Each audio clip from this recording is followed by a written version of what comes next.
Week 8 walking, 7th to 13th of June 2024. Flexibility is the key to success, and Taylor Swift tickets. Distance walked 52.3 miles. Duration walked 16 hours, 13 minutes and 44 seconds.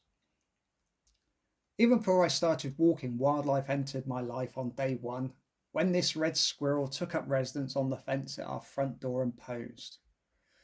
This was the shortest distance covered in a week, and looking back at my diary, it was definitely a week when I needed to chase the miles on the final day.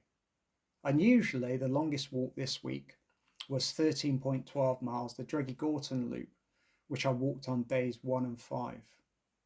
Day 1 was a classic Scottish summer's day of weather including the sun, rain, cloud and wind. I was joined by Laurence, another local friend, as we covered the route quickly, having only one short stop for the whole route. Later I wondered if this was simply because he thought I would be quick and wanted to keep going, whilst I thought he would be quick and would want to keep going. Such is the problem of not voicing our thoughts and preferences. We were joined on the walk by lots of wildlife, including deer, curlew, golden plovers, multiple small songbirds and their fledglings. Oh, and a stripped bright red rabbit skull that had adorned the trail at one point. I think the rabbit was most likely dead. Day 2 was the main reason for needing to catch up miles later in the week, because the day before Ingrid had managed to get 4 last-minute tickets to see Taylor Swift at Murrayfield, Edinburgh. And so weekend plans were changed and we drove south on the Saturday morning. Telling our kids was a joy on Friday after school, and Seb in particular shed tears of joy. They knew Ingrid had tried to get tickets when they were first released, but she hadn't got through. We parked southwest of Murrayfield and took the public transport into Edinburgh to meet up with our niece Yandra for a milkshake at Hotel Chocolat and walk before having lunch at Wagamama's. The kids love Wagamama's. More public transport took us to Swifty Central, aka Murrayfield, along with the rest of the world, who appeared intent on going the same way. Many songs and much wiggling and jiggling that I am classing as dancing later, and we headed away from the stadium just after 10:30 p.m. Here is why our planning paid off as we walked through the chaos of parked cars, traffic jams and masses of pedestrians. It appeared many dads and uncles had been placed on pickup duties, and these sat in cars around the stadium and didn't look like they would be moving very far for quite a while. The further we got from Murrayfield, the lighter the traffic became and the number of Swifties became less. A walk of 2 miles was made easy as the kids were still buzzing from the concert, and the weather, as it had been all day, remained kind to us. Ingrid and the kids settled down to sleep and I drove home. After a late night, I'd planned to be out for a 7.8 mile walk around Cromdale Bridge, but time got away with me and I needed to cut short for the 5.3 mile Craig Roy loop around Annagach Woods and the River Spey to be home with Annalena. The next day I did the same route but the opposite way, and in my diary I noted 11 days until midsummer and full waterproofs. It was cold and wet, so everything seemed normal for a Scottish summer.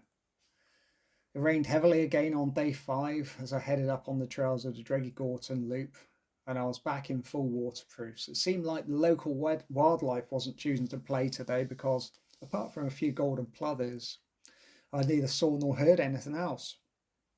My diary noted that the weather was being rain, wind, sun, rain, wind, which I think perfectly sums it up. Week 8, day 6, and I was back out with Rona and the Beast, aka Jellybean.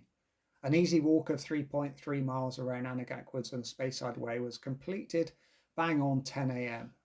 It was an easy trip out and around the woods. Having completed only 42.3 miles so far this week, I needed to get a longer walk in than any other day 7 so far, and so I manufactured a 10-mile walk. Heading south along the small stream that goes past our house, I followed it through the housing estate before continuing past the Craigling Hotel and out of Grandtown. Taking a left, I headed onto the River Spey before coming back towards Grandtown via the new bridge and the old military way. Here I joined the Speyside Way and continued on to Cromdale Bridge. Heading back along the river to Grandtown, I chased the last tenths of the miles by routing around the streets of Grantown before getting home bang on 10 miles.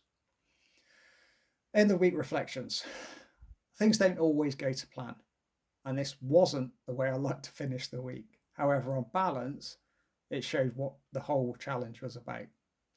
Life presents us with opportunities such as the last minute tickets to see Taylor Swift.